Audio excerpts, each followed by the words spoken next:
I'm Alex, and my friend Mara dared me to sneak into the KFC at the edge of town at 2 a.m.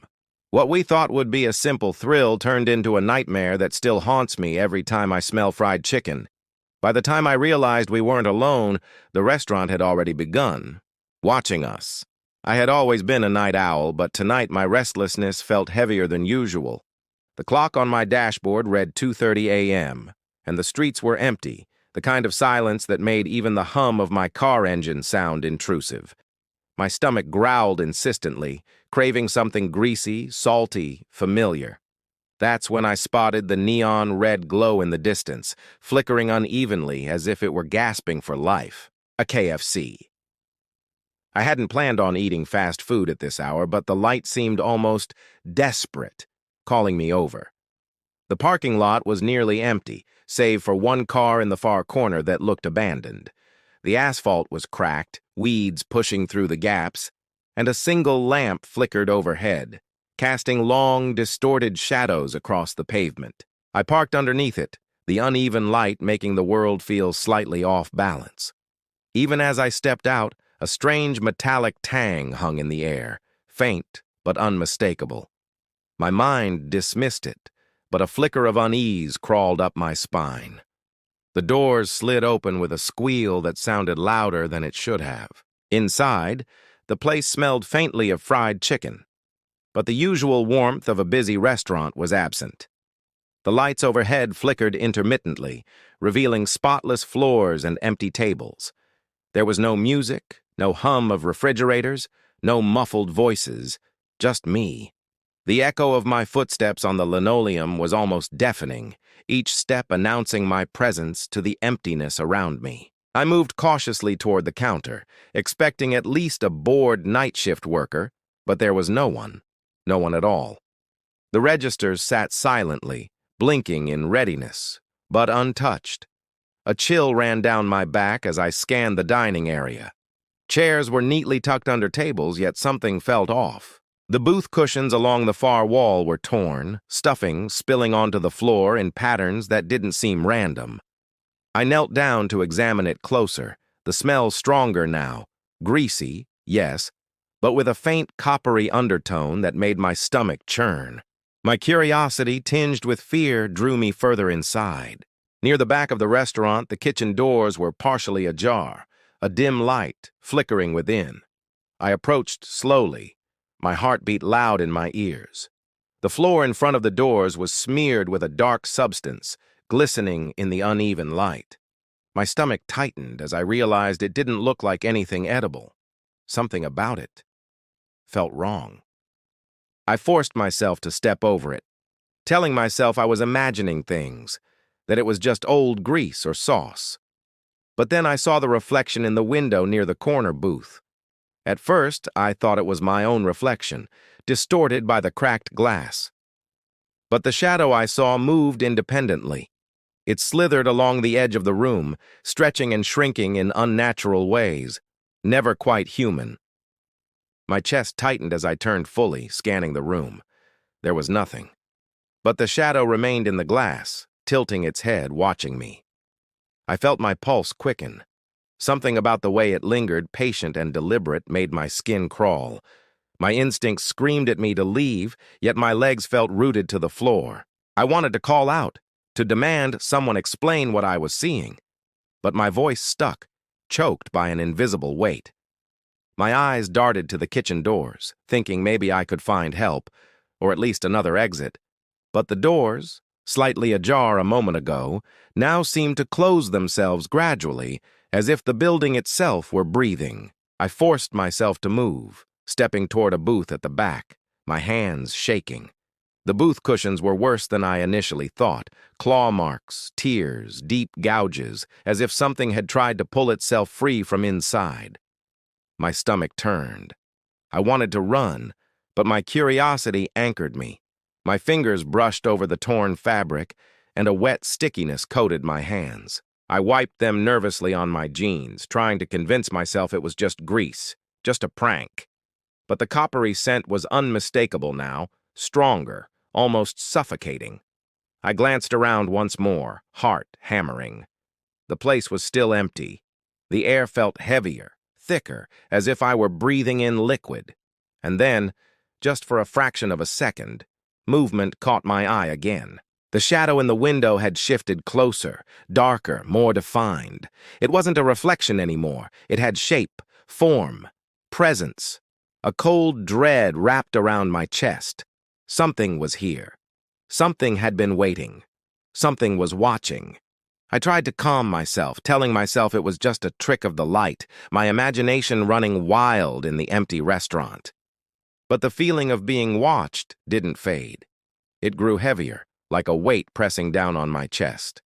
I moved toward the kitchen, hoping to find someone, anyone, who could explain why the place felt so wrong. Each step I took made the faint hum of the fluorescent lights seem louder, sharper, as if the building itself were listening to me. The kitchen door was now fully open, revealing a dimly lit space, stainless steel counters gleaming unnaturally in the flickering light. The refrigerators hummed quietly, yet the smell had changed, gone from greasy fried chicken to something sharper, metallic, almost like blood. I swallowed hard, trying to convince myself I was imagining it. My hands were clammy, and I could feel the sweat running down the back of my neck. As I stepped closer to the counters, I noticed something on one of the trays. At first, I thought it was raw chicken, but when I looked closer, I realized my eyes were playing tricks. The pieces weren't just meat. They were arranged in shapes, grotesque, deliberate. One tray had pieces forming a face, hollow eyes, and a mouth twisted in silent agony. My stomach turned violently, and a wave of nausea hit me.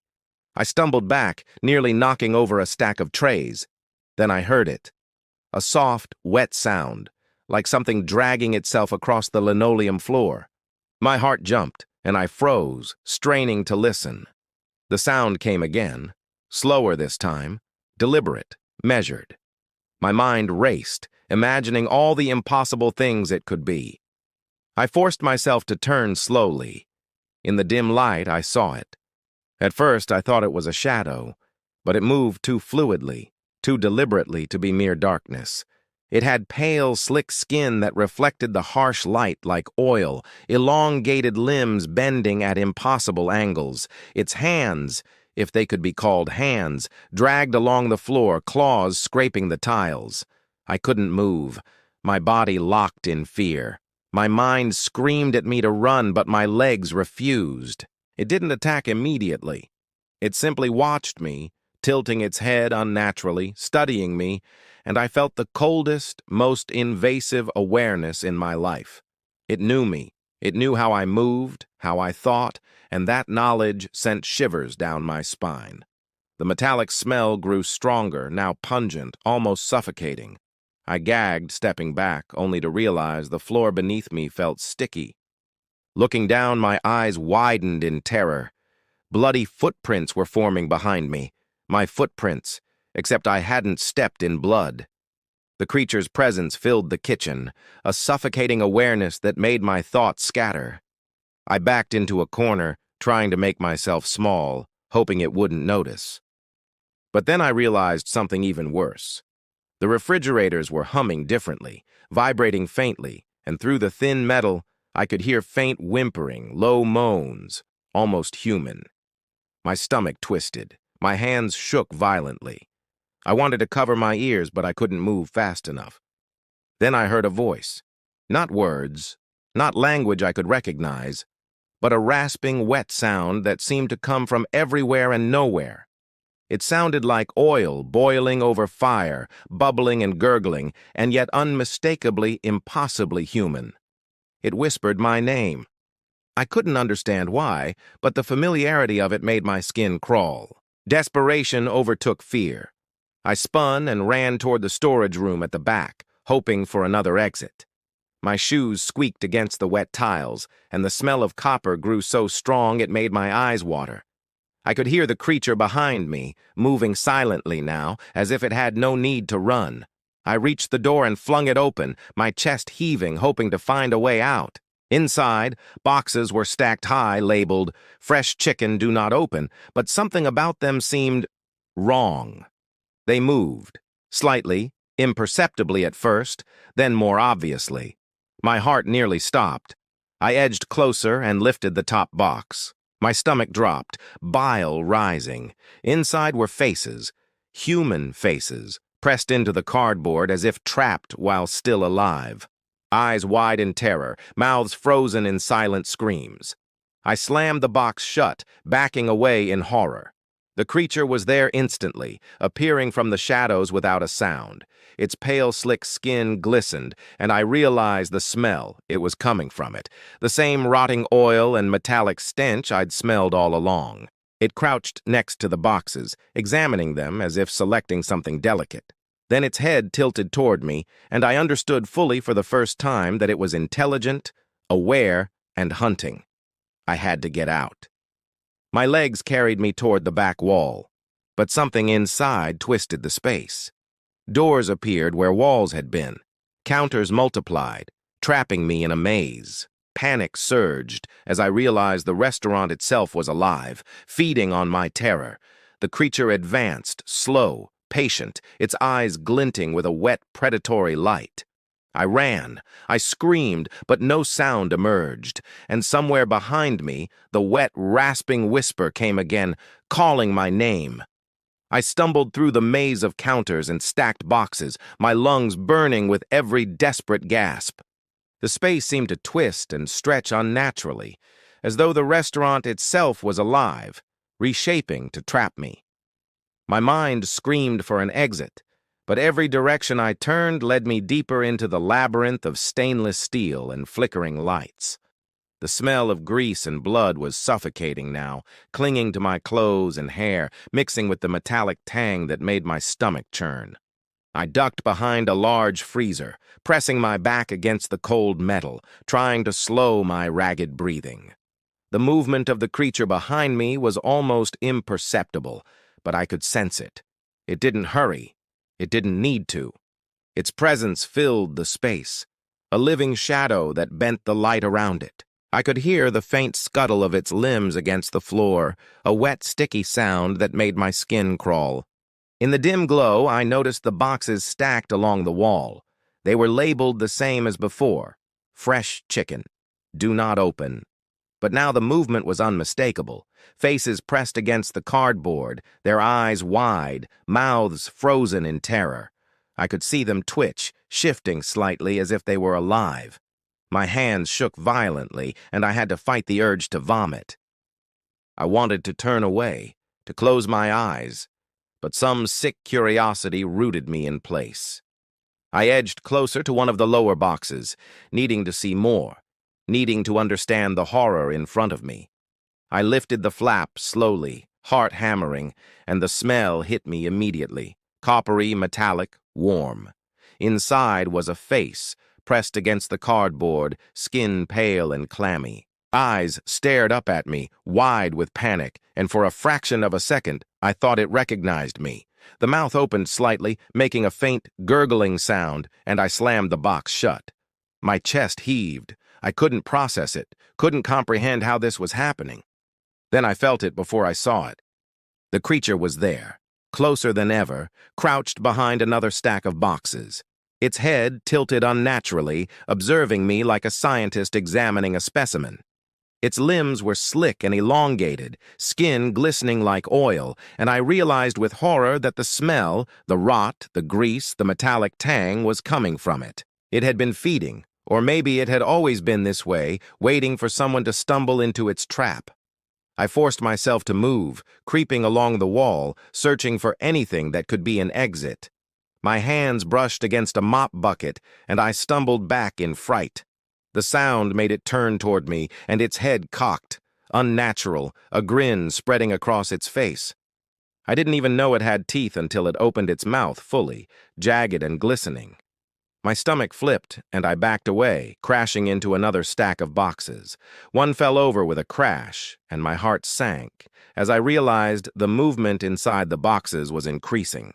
Faces pressed outward, eyes darting in terror, mouths opening in silent screams. I wanted to look away, wanted to run, but my body felt rooted in place, paralyzed by a combination of fear and fascination. The creature took a step closer, and I could hear its wet, rasping breath. It was studying me, judging me, deciding if I would join the others. Desperation surged. I scrambled over fallen boxes, trying to find another path. My shoes slipped on the slick floor, leaving bloody streaks that hadn't been there a moment ago. Each step brought me closer to what I hoped was an exit. But the walls shifted again, endless counters replacing any doorway. I realized with horror that the building itself was alive, a predator in its own right. Through the dim, flickering light, I spotted a door partially hidden behind a stack of trays. I sprinted toward it, nearly tripping over a broken chair. My fingers fumbled with the handle, and it gave way to a narrow storage room. Relief washed over me, fleeting and fragile. The room was lined with more boxes, but this one was different. The lid on one box was open, and inside, I couldn't comprehend it at first. Pieces of raw meat were arranged into the shape of a human body, limbs twisted, torso grotesquely disproportionate, and the head turned toward me, staring with empty, glassy eyes. I gagged and stumbled backward. The creature moved into the doorway behind me, silent and fluid, its elongated arms hanging unnaturally. It tilted its head, the grin widening, dripping with some dark, greasy fluid. I realized then that it didn't need to attack. The fear, the panic, the smell, the sound. It was enough. It thrived on it, feeding on terror like a parasite feeding on blood. I backed into a corner, desperate, knowing I couldn't fight it. My eyes scanned the room, looking for anything to stop it, anything to escape. The faces in the boxes watched me, silent witnesses to my dread. And then I understood. This creature wasn't alone. It had been preparing this place for me, shaping it, feeding it, and now I was part of its design. And as I crouched there, shaking, trying to catch my breath, I heard a sound that made my blood run cold. Wet, gurgling footsteps, moving through the room, not toward me, but around me as if the walls themselves were alive, carrying the creature closer from every direction at once. I forced myself to move, creeping along the walls of the storage room, every sense screaming that I shouldn't, but my survival instincts leaving me no choice. The creature had not attacked yet. It moved with a patience that was far more terrifying than sudden violence. Its pale, slick form shimmered in the flickering lights as it glided through the space, limbs bending in ways no human body could, every movement deliberate, precise, predatory. My stomach churned at the metallic, greasy smell, thick and clinging, suffocating me. I reached another hallway, narrow and lined with peeling posters of fried chicken and smiling families. The posters were old, yellowed, and torn, but the red stains across them smelled unmistakably metallic. Each step I took caused my shoes to squelch against the slick floor, and I realized the puddles I was stepping through weren't water or oil. They were thicker, darker, and far too warm. My breath came in shallow gasps, the pounding of my heart loud enough to echo in the quiet that had taken over the restaurant. As I turned a corner, my stomach lurched. The tables of what seemed to be a break room were no longer clean. They were soaked in dark, sticky fluid that glistened under the dim light. On one table lay a bucket of chicken, but it wasn't chicken at all. The pieces twitched, moved ever so slightly, and then merged together, flesh melding, skin stretching. It reshaped into a humanoid figure sitting upright, its limbs bending and folding in ways that made my head spin. The face formed last, a grotesque imitation of human features, eyes that glimmered wetly, mouth opening in a silent scream. I stumbled back, my hands pressed to my mouth, trying not to scream. The figure moved its head, staring directly at me, and I realized with horror that it was aware, conscious. My instinct screamed for me to flee, but the exit I had been heading toward was gone. The walls had shifted, replaced by endless counters and storage racks, turning the restaurant into an infinite maze. The creature emerged from the shadows again, its body glistening like wet oil, limbs elongating and bending as it approached. its head tilted in that impossible way, and the rasping, wet sound of its voice filled the room. My knees buckled, and I fell backward, landing against a cold metal cabinet. The humanoid formed from the chicken began to rise, slow and deliberate, its grotesque limbs creaking and stretching unnaturally. I could see jagged teeth glinting in the dim light, and the sound it made was like the scraping of metal against bone. I scrambled to my feet, trying to find another way out, my fingers brushing over boxes stacked precariously along the wall. I opened one lid, hoping for something useful, a crowbar, a mop, anything. But inside was a disfigured hand, pale and slick, reaching upward as if trying to grab me.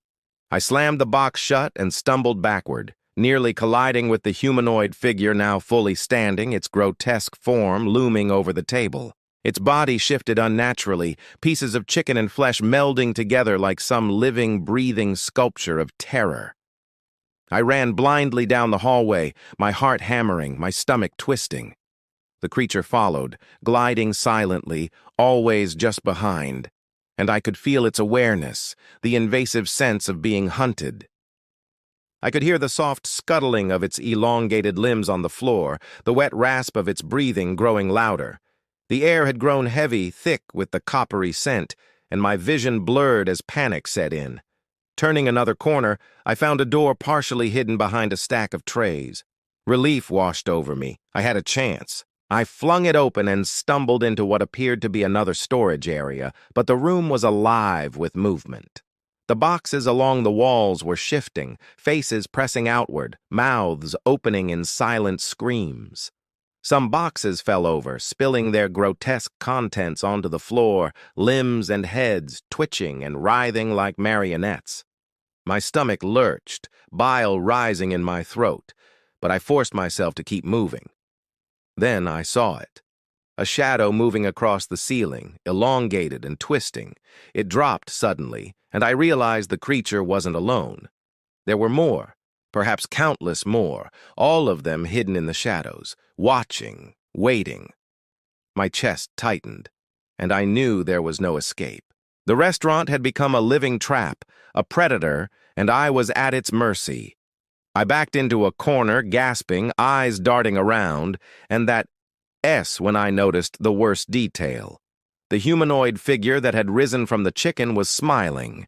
Its grin was wide, wet, and impossibly human, yet wrong in every way. It tilted its head, staring, waiting, as if savoring the moment before the inevitable. The shadows in the room began to creep closer, flickering with movement, their presence pressing in from every side. I realized with a cold certainty that I was already part of whatever this place was preparing. I didn't know how long I had been running, weaving through endless aisles of counters and boxes, the flickering fluorescent lights casting shadows that seemed alive. My chest burned, my lungs screamed for air, and every step left a bloody, sticky trail behind me. Yet despite my panic, the restaurant never seemed to end. Every doorway I reached, every hallway I sprinted down, twisted into another, looping back on itself like some living, malevolent maze. The creature followed silently, patient and unrelenting, always just out of reach. Yet I could feel its attention, heavy and invasive, like it was inside my skull. I stumbled through another narrow hallway, walls lined with peeling posters of happy families, the red stains now unmistakably fresh. Something shifted behind me. I turned slowly, dreading what I might see, but the space seemed empty.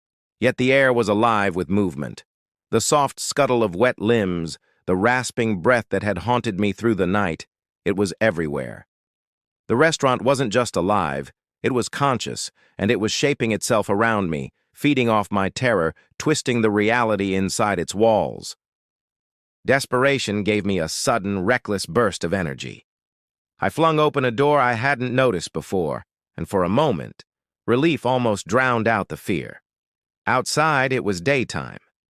Bright sunlight flooded the space, and the streets looked ordinary.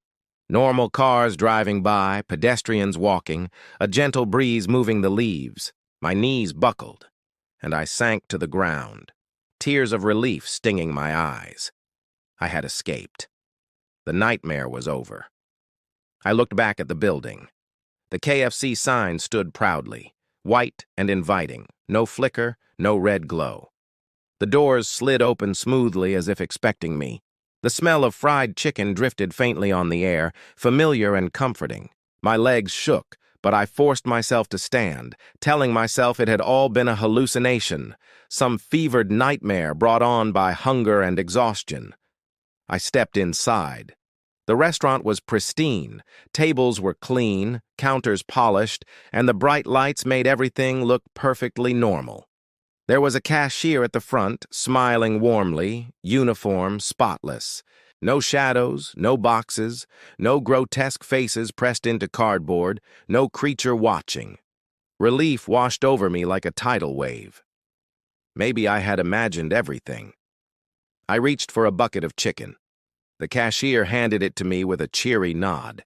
My hands shook as I held it, the warm steam rising from the golden pieces, a comforting smell of normalcy. I forced a shaky laugh. Maybe I had just been dreaming, caught in a hallucination born of exhaustion and fear.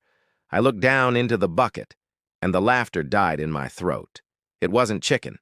It was a face. My face. Pale, clammy, eyes wide in terror, mouth open in a silent scream.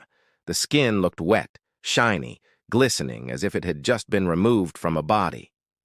My heart stopped. My stomach turned and bile rose in my throat. The face stared at me, frozen in agony, and a cold, greasy scent filled my nostrils, metallic and familiar. The lights flickered once. Then the world plunged into darkness. A wet, rasping whisper echoed around me, impossibly close, calling my name again. It came from everywhere and nowhere, filling the space surrounding me. I stumbled backward, hands flailing, trying to escape, but I was trapped. The restaurant wasn't ordinary. It had never been ordinary. It was alive, patient, waiting for me, waiting to consume me completely. And then, just for a moment, I understood. This place had no doors, no exits, no end. It wasn't a building. It was a predator, and I was already inside. Somewhere in the shadows, the creature's laugh bubbled and rasped, wet and hungry. I could feel its eyes on me, even though I couldn't see them, its elongated limbs pressing close, bending in ways that made my mind reel. Every instinct screamed to run, but there was nowhere to go. The street outside, the bright sunlight, the normal world, it was a lie, a trick, a lure to draw me back inside.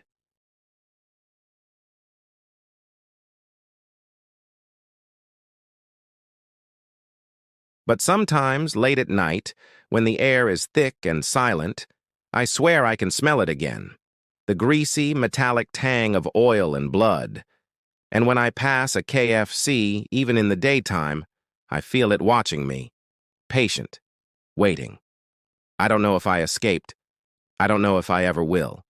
And somewhere inside the fluorescent-lit walls of that restaurant, it waits.